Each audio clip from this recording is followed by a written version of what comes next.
아멘. 우리는 예레미야를 살펴보고 있습니다. 예레미야 1장에서 하나님은 한 사람, 바로 제사장 hil기야의 아들 예레미야를 택하십니다. 그를 부르시는 거죠.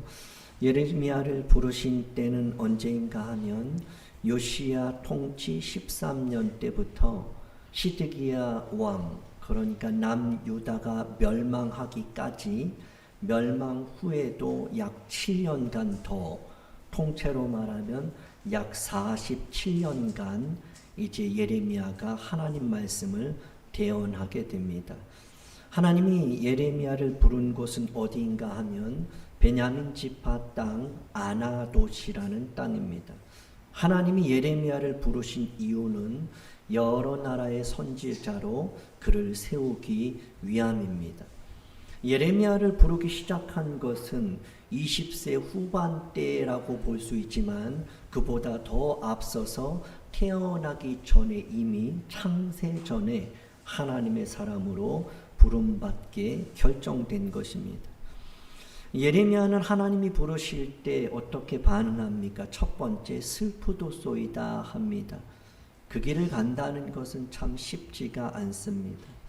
이전에는 그래도 많은 신학생들, 목회자, 후보생이 참 많았습니다. 신학교도 많고. 요즘에는 목회자, 후보생들, 목회하겠다고 하는 사람이 많지 않죠.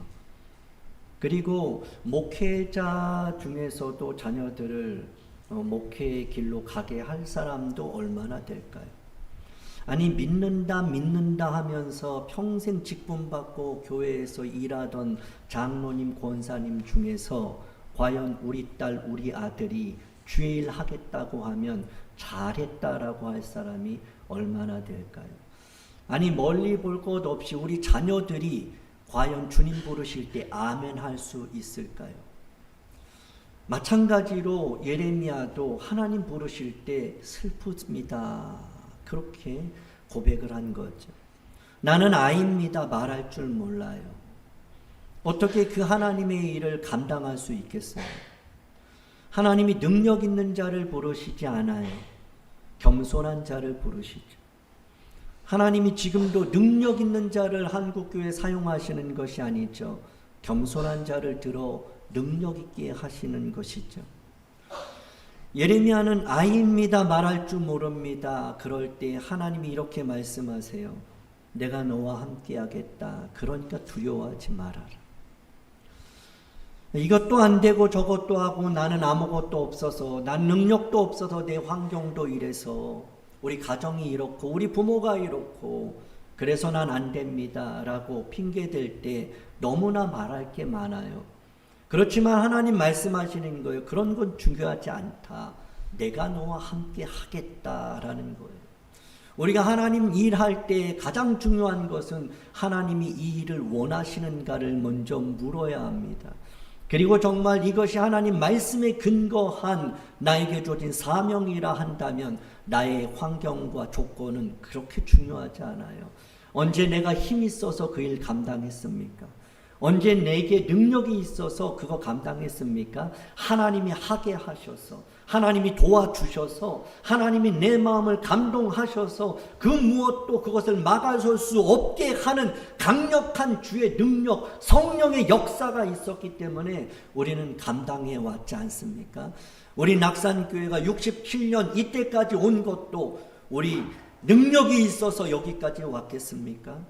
우리 이전에 믿음의 선배들이 능력이 있어서 그 일을 했습니까? 아니, 능력이 없어서 그 일을 못했습니까? 하나님이 붙드시는 능력으로 여기까지 온 줄 믿습니다. 하나님이 함께 하신다 말씀하시는 거예요. 그리고 하나님께서 이렇게 명령하죠. 내가 한다라고 말씀하세요. 두 가지예요. 하나는 하나님이 뽑고 파괴하고 파멸하고 넘어뜨리는 하나님이 심판을 말씀하세요. 하나님 공의의 하나님을 말씀하는 거죠. 하나님은 악을 보시고 절대로 그냥 넘어가실 수가 없어요. 아무리 사랑하는 자녀라고 해도, 아무리 택한 백성이고 자신을 내어주기까지, 독생자들 예수 그리스도까지 내어주면서까지 그렇게 사랑한 자식이지만, 아들, 딸, 자녀이지만, 백성이지만 죄 짓는 그를 그냥 넘기시는 하나님은 결코 아니라는 거죠. 그리고 또 하나는 하나님께서 건설하시고 심게 하신다. 회복의 하나님이에요. 우리는 이 하나님을 절대 잊으면 안 돼요. 사랑의 하나님, 공의의 하나님. 자, 그러면서 예레미야는 계속해서 말씀을 전해요. 예레미야 시대 때에는요, 한 사람이 없었어요. 너희가 만일 정의를 행하며 진리를 구하는 자를 한 사람이라도 찾으면 내가 이 성을 용서하리라. 그러나 이 남유다는 586년에 바벨론으로 완전히 폭삭 무너지고 다 포로로 끌려갔어요. 왜 그래요? 한 사람이 없었어요. 소돔과 고모라가 왜 불과 유황으로 그렇게 멸망을 당했습니까? 의인 10사람이 없었어요. 그러니까 10사람이 중요하지 않아요. 숫자가 중요하지 않아요. 하나님이 원하시는 그 한 사람이 중요한 것이죠. 교회는 여러 사람, 많은 사람, 일꾼들이 세워지는 것 참 중요하지만 하나님은 늘 소수를 통해서 일을 하시는 거죠.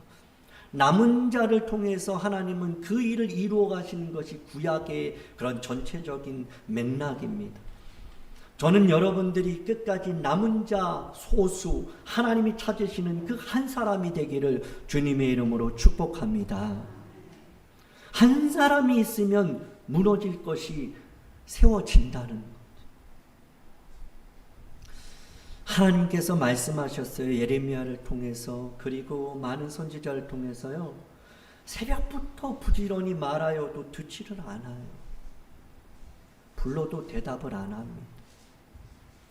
이스라엘 백성들이 새벽부터 그 말씀을 들었다는 거예요. 그리고 예레미야는 성전에서 하나님의 말씀을 전한 이런 일이 많아요. 그러니까 그들이 교회를 온 거예요. 그런데 새벽부터 오후까지 말하여도 듣지를 않는다는 거예요. 오늘 새벽에 5시에 우리 예배를 드렸어요. 말씀을 전했죠. 9시 반에 유초등부 말씀을 전했어요. 들었어요. 오전에도, 그리고 이 오후 시간에도 부지런히 말씀을 전합니다. 그런데 이스라엘 백성들은 어떻게 했어요? 듣지 않았다는 거예요. 하나님이 부르는데 대답을 안 했다는 거예요. 몇 사람이요? 한 사람도 없었다 그러는 거예요. 여기는 다 듣는 은혜가 있기를 주님의 이름으로 축복합니다.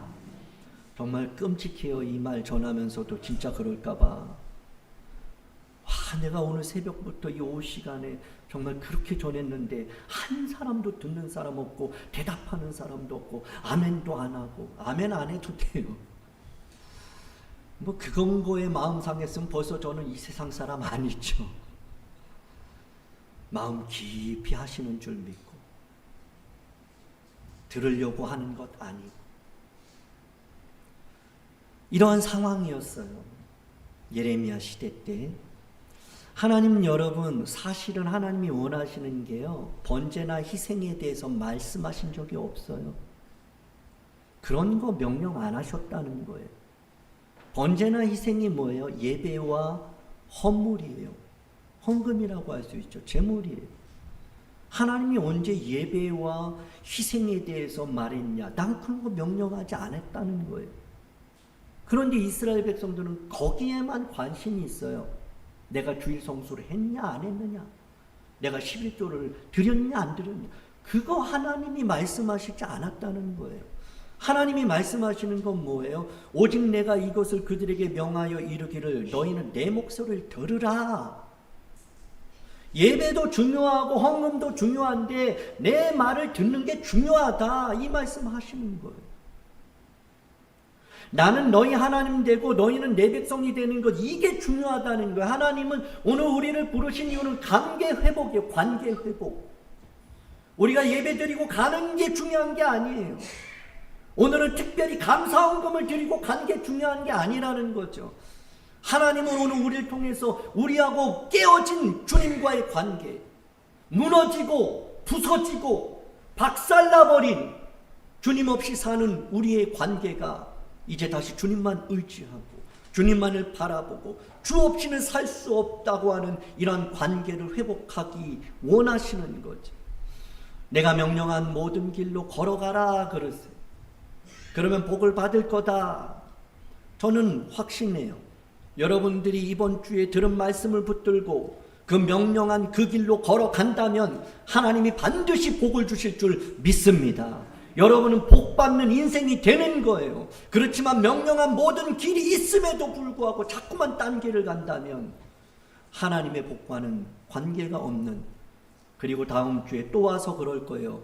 주여, 우린 연약해서 또 죄 가운데 살다가 또 이렇게 왔습니다. 불쌍히 여겨주소서. 맨날 똑같은 기도만 하다가 주님 앞에 갈 수도 있어요. 우리가 회개하는 것도 중요하지만 회개하기 전에 그 길 가는 것이 은혜인 줄 믿으시기 바랍니다. 그들이 순종하지 않는 거예요. 그렇게 말씀하시는데도 귀를 기울이지 않아요. 오히려 악한 마음으로 꾀를 부려요. 악한 대로, 이전에 행하던 대로 그대로 행해요. 심지어 하나님이 부르는데 대답도 안 하는 정도가 등을 돌려요. 등을. 얼굴을 돌리고. 여러분 생각을 해보세요. 제가 지금 말씀을 전하고 있는데 저를 안 보고 자꾸만 딴 데만 보고 자꾸 딴 데만 보고 있으면 어떻게 해요? 제가 여러분 이 파워포인트로 다 적어드려요. 성경을 찾을 필요도 없어요. 성경을 볼 이유도 없어요. 여러분 설교 시간에. 제가 뭐 성경을 뭐 찾으라고 합니까? 성경 몇 절에는 이런 게 다 보여주는데 앞만 보고 목사만 보고 그를 집중해서 말씀 듣는 거예요. 할렐루야. 아니 제가 그거 쓸데없이 이거 진짜 밤을 새면서 그렇게 만드는 거 아니에요. 그럴 것 같으면 안 띄우고 여러분 예레미야 32장 24절 피세요. 그리고 한 5구절만 읽으면 오예배 끝나요. 왜 굳이 파워포인트 막 40장 페이지를 왜 만들고 사진을 보여주고 그림 보여주고 영상을 왜 보여줘요? 30분 안에 40분 안에 모든 것을 집중해서 해야 되는데 그런 거 다 찾다가 그 혼자만 읽고 성도들이 다 이 생각을 다 마귀가 빼앗아가지 못하도록 계속 집중할 수 있도록 보여주고 계속해서 이렇게 손도 움직이면서 막 하는데 계속 안 보고 그러니까 자고 졸고 피곤하다고 오늘 상추 먹었다고. 아니 이게 웬 말이에요. 웬 말이에요. 상추 마음껏 드세요. 상추 때문에 조는 게 아니라 죄송하지만 우리의 영이 문제. 그래서 저는 상추 안 먹었어요. 제가 상추 먹고 졸면 안 되니까. 먹는 게 중요하지 않아요.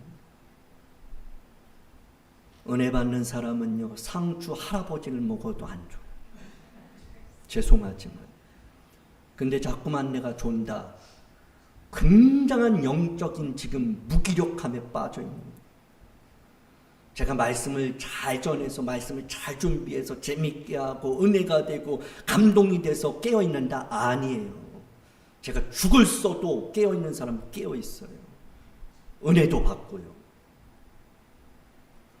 그런데 이스라엘 백성들이 어떻게 등 돌리고 있어요. 얼굴도 돌리고. 제 앞에서 등 돌리는 건 괜찮아요. 제가 말하는데도 여러분 얼굴 돌리는 거 괜찮습니다. 그러나 여호와 하나님 앞에서는 등 돌리면 안 돼요. 내가 아무리 듣기 싫은 말을 하나님께서 하셔도 여러분 얼굴 돌리시면 안 돼요.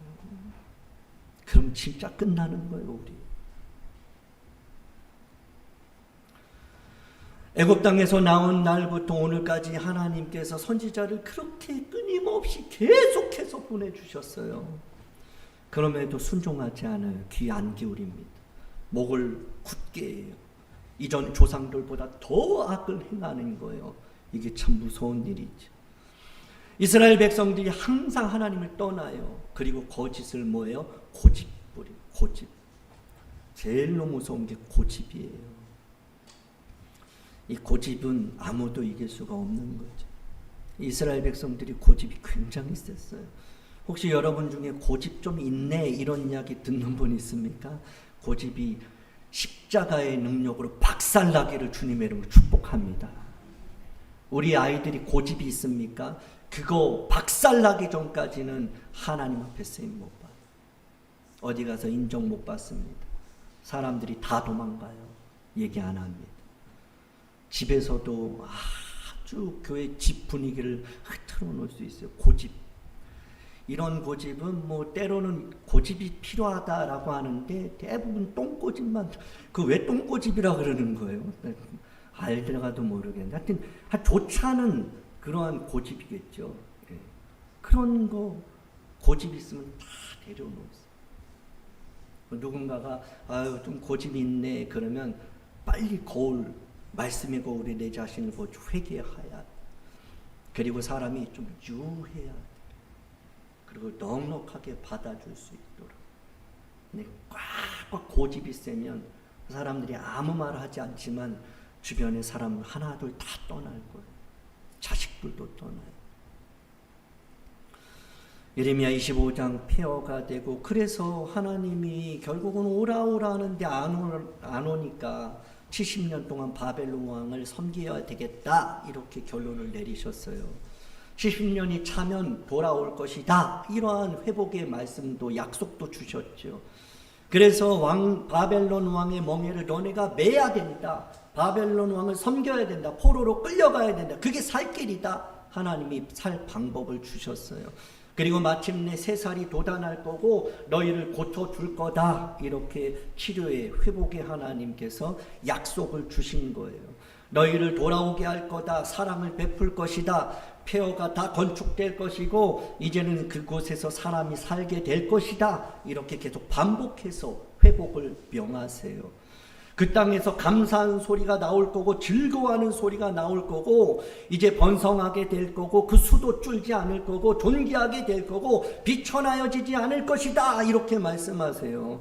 우리 교회가 이런 일이 있기를 주님의 이름으로 축복합니다. 감사하는 소리가 막 즐거운 소리가, 번성하는 소리, 그 수가 줄어들지 않고 존귀하게 되고 비천하게 되지 않는 그러한 일, 우리 여러분들, 우리의 자녀들이 되기를 원합니다. 제가 사무실에 있으면서 정말 기쁘고 행복할 때는 이 주변에서 찬송 소리가 막 들리는 거예요. 오늘 에스더가 헌신 예배 준비했나요? 옆에서 찬송을 하는데 너무 좋은 거예요. 찬송하고 어디에는 또 기도도 하겠죠, 그렇죠? 어디에는 서로 그 사랑을 나누면서 막 깔깔깔깔 감사하면서 즐거운 소리도 있을 거고. 그러면 안 되지만 어디에서는 또 수근수근하면서 또 막 싸우고 막 그런 일은 없죠. 네.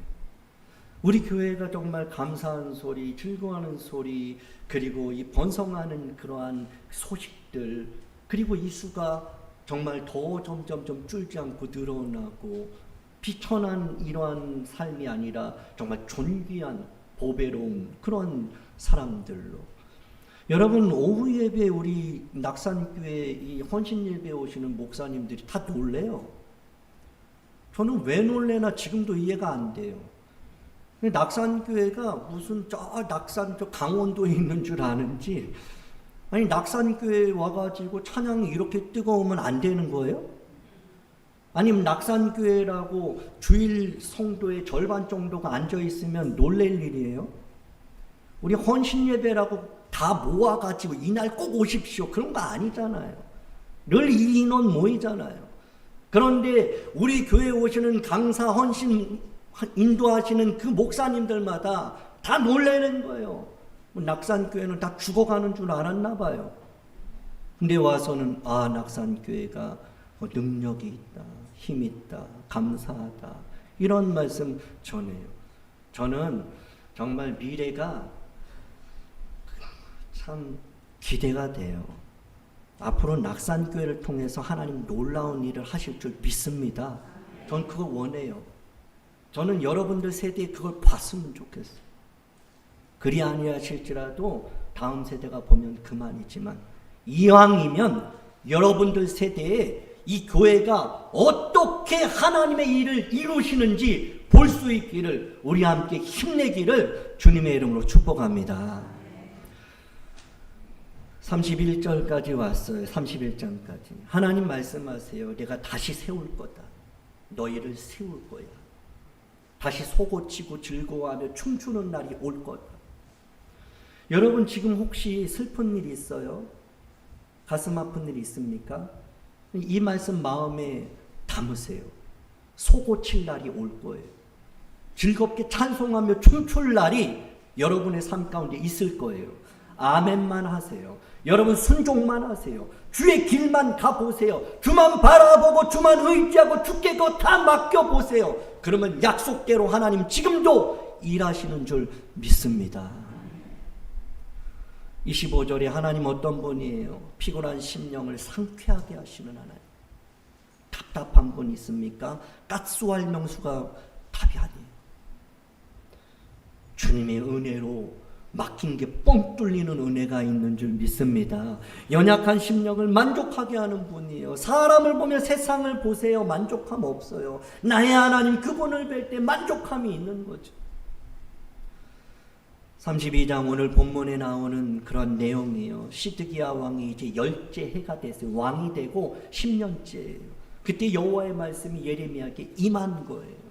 2절에 보면 이제 시드기야 왕이 9년째예요. 조금 더 앞이죠. 예레미야가 말씀을 전하기 전, 그러니까 9년 10째 달이니까 한 두세 달, 세네 달 앞에 먼저 예루살렘 성이 바벨론의 군대에 의해서 포로로 애워싸움을 당하는 일이 이제 예레미야가 지금 말하려고 하는 그 말씀 한 두세 달 전에 있었다는 거예요.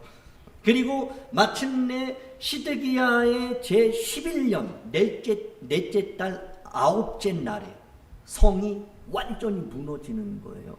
그러니까 요약하면 이런 거예요. 시드기야 왕이 다스리는 9년 10월에 예루살렘이 포위가 돼요. 그리고 그로부터 약 1년 6개월 후에 포위된 예루살렘 성은 완전히 멸망하게 돼요. 그리고 오늘 우리가 보는 말씀은 10년째니까, 그러니까 포로가 지금 애워싸움을 당하고 이제 몇 개월 후면 이제 이 예루살렘이 완전히 무너지는 그 가운데 있을 때 하나님이 예레미야에게 말씀하신 거예요. 뭐라고 말씀하시냐?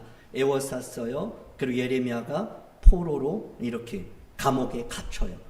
감옥에 갇힌 이유는 이거예요. 예레미야가 예언을 했기 때문이에요. 예언을 했는데 어떤 예언을 했냐? 시드기야 왕이 듣기 싫은 예언이에요. 바벨론 왕의 손에 이 나라가 넘어갈 것이라는 거예요.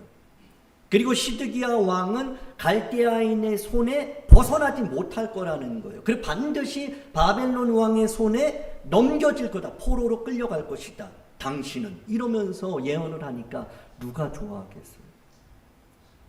그리고 4절에 보니까 이제 그가 바벨론 왕이죠. 느부갓네살 왕이 시드기야를 바벨론으로 끌어갈 거다. 이런 이야기를 한 거예요. 예언을 한 거예요. 그러면서 마지막으로 또 하나 덧붙이는 것은 너희가 갈대아인들과 싸워도 이길 수가 없다. 그러니까 순순히 포로로 가는 게 상책이다. 이 예언이에요. 이게 하나님이 원하시는 계획이고요. 그러니까 그 말을 들은 유다왕 시드기야가 어찌하여 이같이 말하냐 그러고 가둬버린 거예요. 그때 하나님이 예레미야에게 또 임하셔서 이 말씀을 주세요. 그것이 무엇이냐? 보라, 내 숙부 살룸의 아들 하나멜이 너에게 와서 아나돗에 있는 내 밭을 사라고 할 것이다. 이런 말씀입니다. 여러분, 이 말씀은 정말 도무지 이해가 안 되는 말씀이에요. 지금 어떤 상황이에요? 예루살렘 성이 지금 포위된 상황이에요. 그리고 이제 몇 개월 후면 진짜 완전히 멸망당하는 상황이에요. 그런데 땅을 사래요. 여러분 같으면 그 땅 사겠습니까?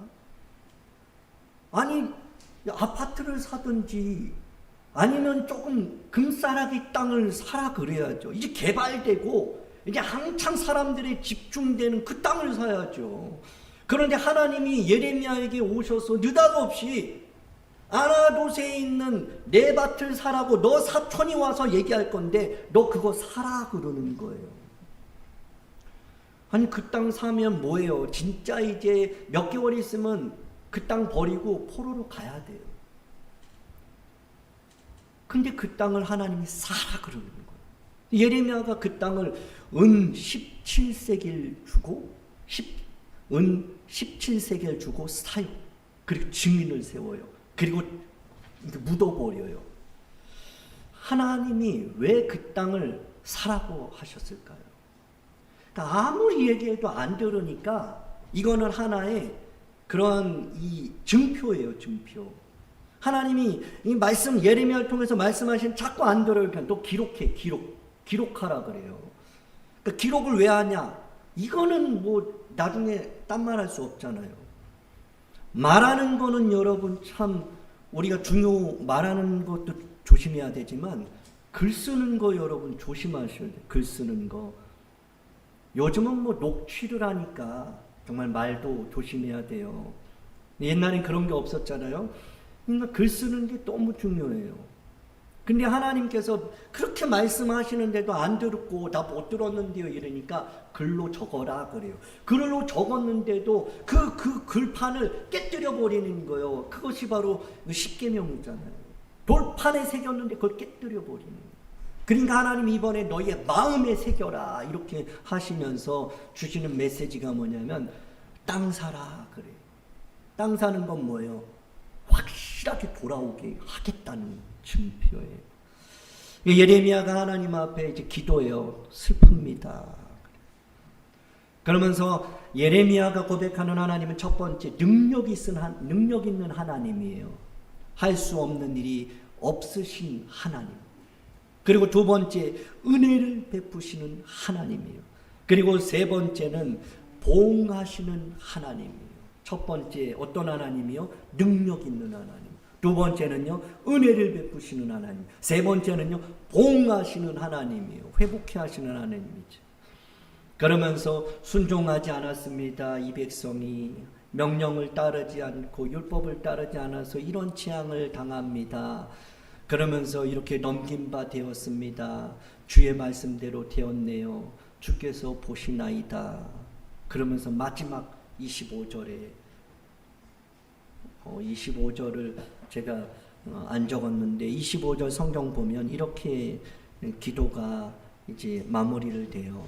주 여호와여 주께서 내게 은으로 밭을 사며 증인으로 세우라 하셨으나 이 성은 갈대아인의 손에 넘기신 바 되었나이다. 그리고 끝나요. 예레미야의 기도가. 그러니까 이거는 뭐냐면 하나님 이게 뭡니까?예요. 하나님 나보러 뭐 은으로 밭을 사라 그러고 증인 세우라고 해놓고 지금 이거 뭡니까? 예루살렘 다 무너지고 있는데 지금 이 바벨론 사람들이 다 와서 에워싸고 있는데 하나님 왜 나보러 밭은 사라 그러고 그러면서 하나님 앞에 그렇게 묻는 거예요. 이해가 안 되는 거죠. 여러분 예레미야는 이해가 안 됐어요. 그래도 전했어요. 예레미야는 밭을 사라 그러는데 이해가 안 됐어요. 근데도 밭을 샀어요. 이것이 비트입니다. 이것이 하나님이 원하시는 거예요. 이해돼서 믿습니까? 이해돼서 우리가 지금 이 믿음 생활하는 거예요? 저는 여러분 이해돼서 믿는 거 아니에요. 이해돼서 이 길 가는 것도 아니고 이해돼서 더 순종하려고 몸부림치고 그런 거 아니에요. 이해가 안 돼도 그것이 하나님이 원하시는 것을 확신하기 때문에 오늘 유초등부 아이들 이 말씀을 전했어요. 그래도 아멘입니다. 우리 아이한테 하나 물어봤어요. 영원이가 지금 회장이죠. 학교 회장이 학급 회장이에요. 그래서 영은아 너가 하나님 앞에 하나님 나 회장 되게 해주세요. 그랬더니 하나님이 그래 너 회장 되리라. 그러면 너 어떡하겠냐. 아멘 하겠냐. 아멘 아멘 아멘. 하나님이 회장 되게 해줄게. 그러면 아멘. 근데 하나님이 너에게 영은아 너 회장하지 말아라. 너 회장 아니다. 너는 내가 볼 때 너 그냥 평범하게 사는 게 좋아. 내가 너를 향한 또 다른 계획이 있다. 그러면 너 어떡할래? 그랬더니 영은이가 뭐라 그래요? 아멘. 아니 앞에 써 있거든요. 그래도 아멘입니다.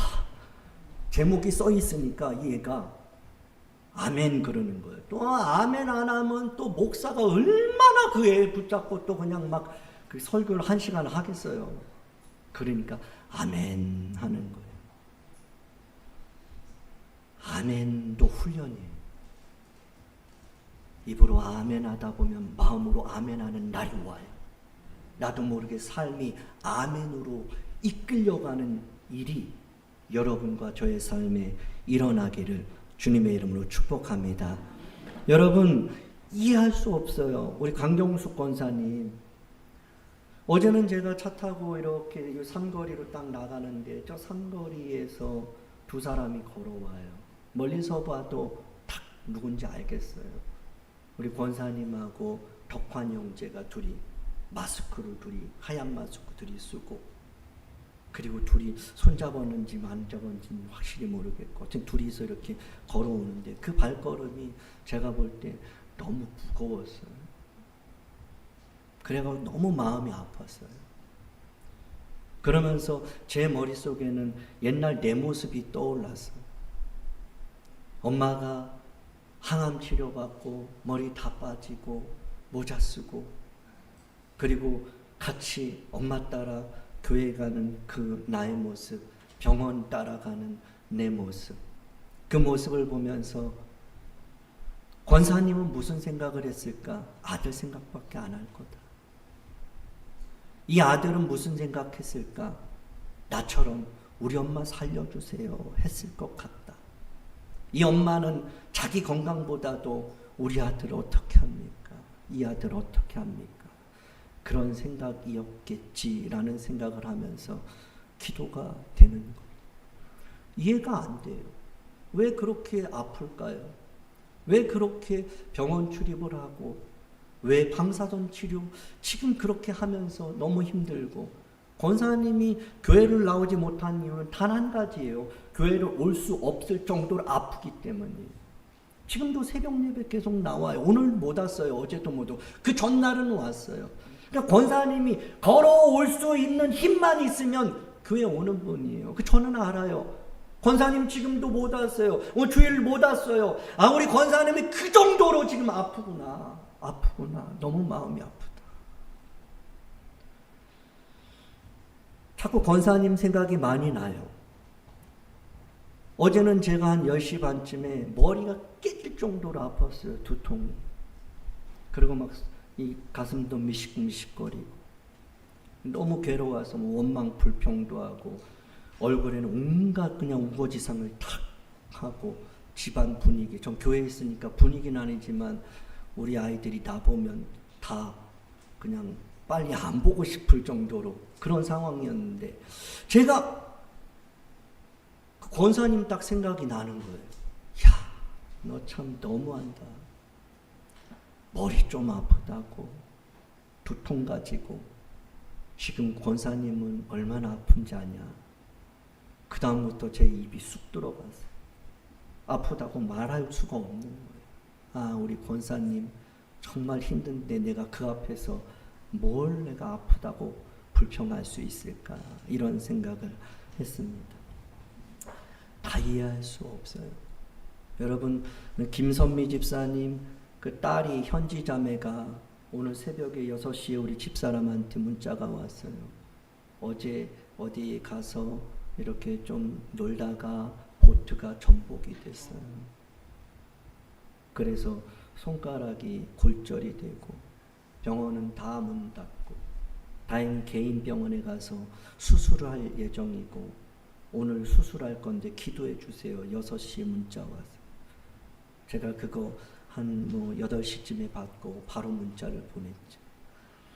그래도 감사한 거예요. 배가 전복됐는데 손가락만 다쳤다는 거 참 너무 감사하지만 그 가족에게는 너무 슬픔이겠죠. 이해할 수 없어요. 왜 그런 일이 일어날까? 그러나 하나님의 계획이 있음을 믿는 거죠.